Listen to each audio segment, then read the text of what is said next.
Welcome to the Wall to Wall podcast, brought to you by Wall Ed Tech, where your host, Jared and Kari Wall's passion for technology and learning come together to bring you up-to-date information on what's going on in and out of the classroom. From the latest apps and best practices to current trends, this podcast is Wall to Wall Ed Tech. Hi, and welcome back to Wall Ed Tech's Wall to Wall podcast. Today we are on episode 10. This is take 5. I'm struggling today, obviously, but we are going to discuss digital citizenship and teaching life lessons through technology. You wouldn't believe how difficult that is to say. You say digital citizenship 3 times real fast and you can trip over it. Yes, which is why we're on take 5. So I apologize. I'm going to struggle through this today, but she will be on the blooper reel at New Year's. Okay, we're going to get through this. Last episode, we discussed using Google Sites in the classroom. So I hope that you had an opportunity to go and try it out. Like we had said at the end of the episode, at the very least, you could just play around and see what happens, and no one would see it unless you publish it. So if you have any questions about it or you need help setting anything up, you can definitely feel free to contact either Jared or myself. We love to help, and this is always something that we're passionate about. Make sure that if you get a chance, you like us and share us on Facebook and Twitter so other teachers that you know and follow can see and hear about our podcast and maybe visit our website for resources and help. Leave us some feedback on the iTunes store. We would appreciate that very much. Or you can send us an email with feedback. Or we have a Flipgrid, and we would like to stop now and take a second to congratulate Miss Nikki Lavergne, who was our winner last week. Yay! Yay! She was the first person to respond to our Flipgrid challenge. She is the winner of a Wall Ed Tech prize box filled with some geeky goodies. Yeah, and I like geeky goodies. It sounds good. Those will be in the mail to you, Nikki, so congratulations. Nikki is an avid listener. She's also a technology coach for Livingston Parish Schools.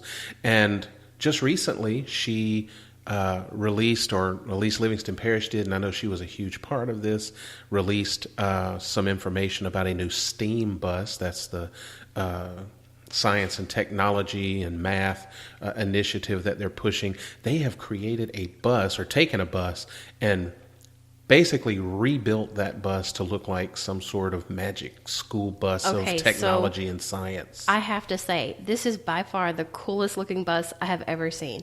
The way that the back of the bus is shaped, and then whenever you can go and find her on Twitter, and she has all the little videos and all the stuff that's happening inside the bus.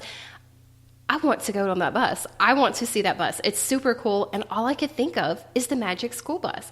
It's just really cool. It's got to be very exciting for the kids. I know it has to be. It's exciting for them being able to roll the bus out, but Right. It is super cool.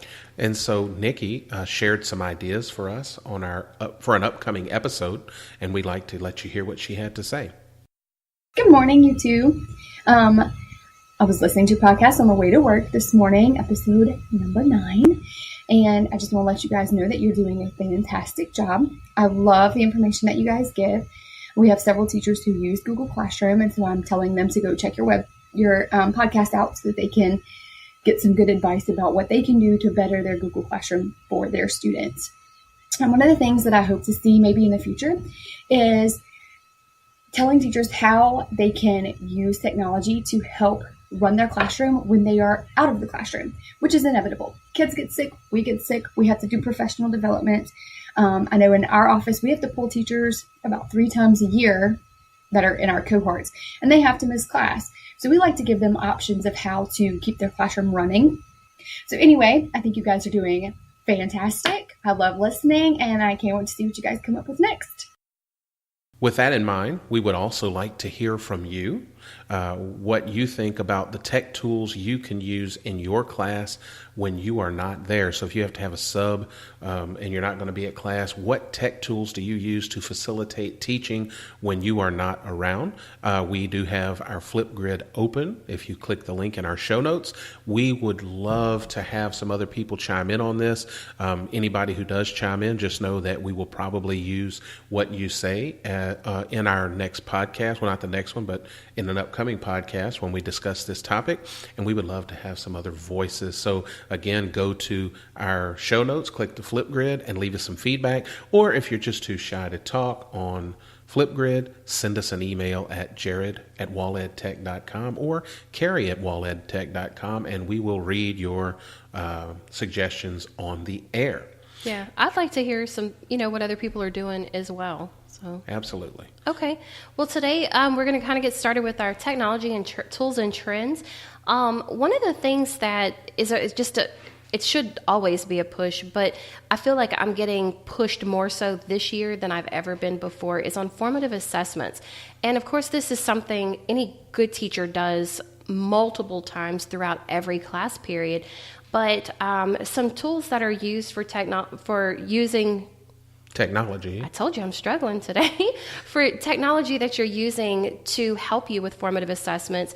And part of mine's going to come up in an upcoming episode as well about Google tools that we use. But what we've been using a lot of Pear Deck. We've talked about that in previous episodes. Absolutely. Formative assessment cannot be overstated. If you're not collecting feedback regularly, like every class period, on whether or not the students have hit their objectives, then you have no idea whether or not you're effective that day as a teacher on getting students the knowledge they need or the skills they need. And technology makes formative assessment so much easier. So some of the tools we use, and we're not going to go in depth here, just going to let you know about some tools you can check out. Pear Deck, if you are a Google school and you have Google for Education accounts, add Pear Deck to your Google Slides, and you will thank me later. There's also Socrative. If you've never used Socrative, it's great for multiple choice questions, exit tickets. You can collect that information and display it anonymously on your board in class quickly and discuss it with your class. Of course, Nearpod. That one's been around a while, but that one has formative assessment tools built into the presentation. Kahoot is one that kids love because they get to compete against each other. They go wild over Kahoot, no matter what their age. And as a teacher, I actually prefer Quizziz to Kahoot simply because the questions and the answers show up on the student screen. With Kahoot, your questions on the projector and the answers are on the projector, and that sometimes if a kid is not in the right place, it's hard for them to see around other students to see which answer, so it kind of throws them off a little. So I prefer Quizziz, but Kahoot or Quizziz is a blast in class. Right. So those are some formative assessment tools you need to check out and be utilizing. Right. So let's get started with our digital citizenship. I said it correctly. You did. And so one of our questions, just to kind of jumpstart the conversation, is how we can use technology to teach life lessons. And for me, the question here is one that has been struggled with in classrooms since technology has, since the internet, I guess, and social media has become something. Do we, as a teacher, as a school district, do we embrace the technology? Do we embrace how it's being used in society and teach students how to use it properly? Or do we go to the other extreme? Do we lock everything down? Do we put on our spyware and our what is the word I'm looking for here? The blocking software for every every website available, so that students never accidentally see something inappropriate, or they can't access their social media. Most of the schools I've worked in err on the side of locking everything down so that students would never accidentally come across something that a parent might call about and say, oh my God, my student saw this. But I think we don't do our students a favor when we take that approach. As a matter of fact, I think we do them a disservice, especially when we're talking about digital citizenship. It is our job as teachers, it seems to me, it's always been our job to teach, while we're teaching our content, to teach our students life lessons along the way. How to speak with respect to other students, how to treat each other appropriately in class, keep your hands to yourself.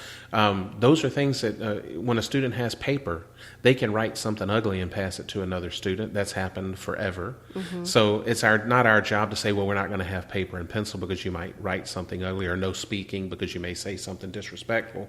It's our job to take those opportunities to teach students the right way to interact with each other. And I think this needs to be the lesson for school districts and teachers, especially in a classroom, is the students are not always at home. They're unmonitored when they use technology, I would say, for the most part. So if a student has a cell phone or they have access to a computer at home, if nobody's watching what they do, who's going to teach them how to appropriately use technology, how to respond appropriately on social media, how to tweet in a way that is intelligent and yet respectful of other people without it devolving into something that we know it can easily turn into when you're dealing with teenagers and young kids. So who's going to teach those skills if we don't allow it in our schools? That's the question for me. Right. And I think whenever we're talking about this, it goes across all grade levels. We're not talking specifically about elementary versus high school or anything in between, but of course, the content that you want kids exposed to, I guess, varies on that grade level. But when you start teaching them at a very early age, because, we've talked about it before, they come out knowing how to use a phone. I don't know how it just happens. But by teaching them early on the proper etiquette for responding or what you should see on your screens, regardless of that device, I feel it's vital that they know how to do this, because once they go all the way through grade school and they're out there in the public and they go to college, once they get to college, there's no one there to monitor what they're doing. Now, granted, I think we should monitor them, but I don't think that we need to lock everything down either. It needs to be, definitely we as teachers need to be the model, and by blocking every single thing that students could possibly go on, just because something is blocked does not mean that it's a bad site or it has something inappropriate or something students shouldn't access. There's some word somewhere in there that, they've blacklisted or whatever, but you lose an opportunity to teach a lesson when you shut everything out. And I'm all for protecting kids, but you can only shelter them so much. And this is a way that we have available to us as teachers to be able to teach them these lessons.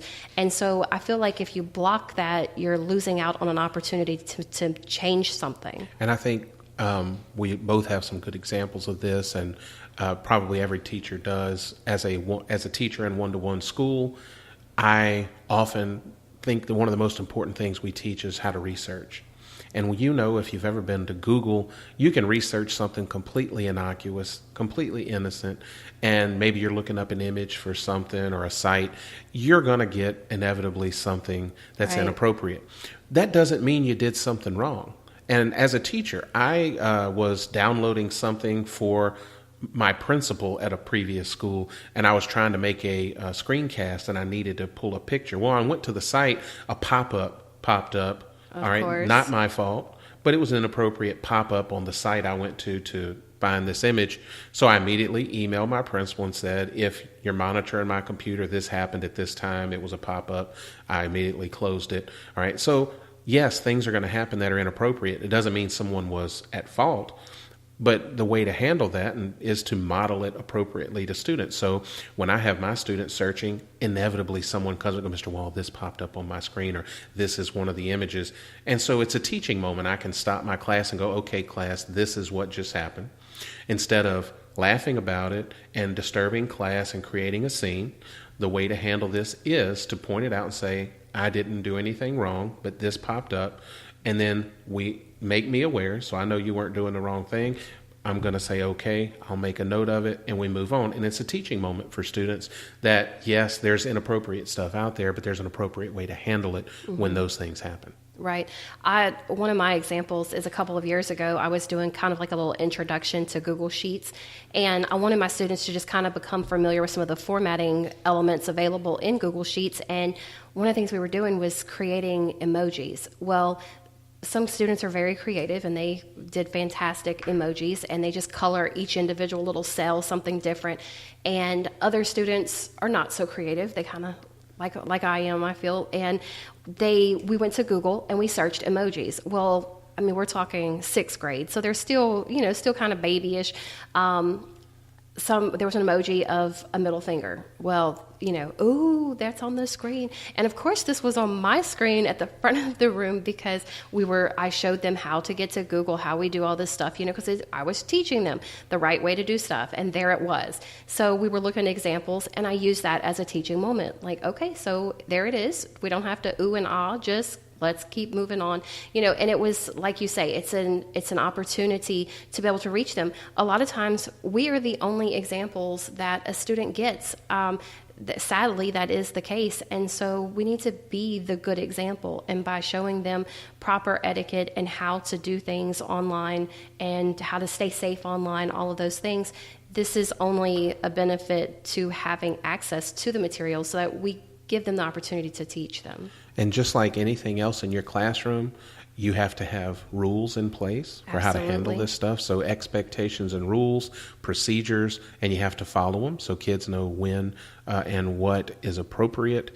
Also, I will say on the modeling issue, how do we teach students what they should and should not say online, especially since most schools are going to block social media while kids are at school? I do that through the use of forums in my classroom. So I will at least once a week or more, my kids will have to respond to a Google Classroom question where they're interacting with other students online. And so you set those rules for respect and the proper way to respond. And then you watch and make sure those students do that. But just like any other misbehavior, there's consequences in place. So misuse of technology in every school district I've ever worked in has a consequence. And if you enforce those consequences when it is misused, you have less and less issues with those types of things. But I think modeling and giving kids an opportunity to do the things that we're talking about and do them appropriately is the key to making sure we are growing good digital citizens as they go through school. And whenever a teacher who's fairly new to technology and they're looking to incorporate technology, this is the first concern they have. What do I do if they're not where they're supposed to be? Well, you teach them the right way and the wrong way. And this is an example of that.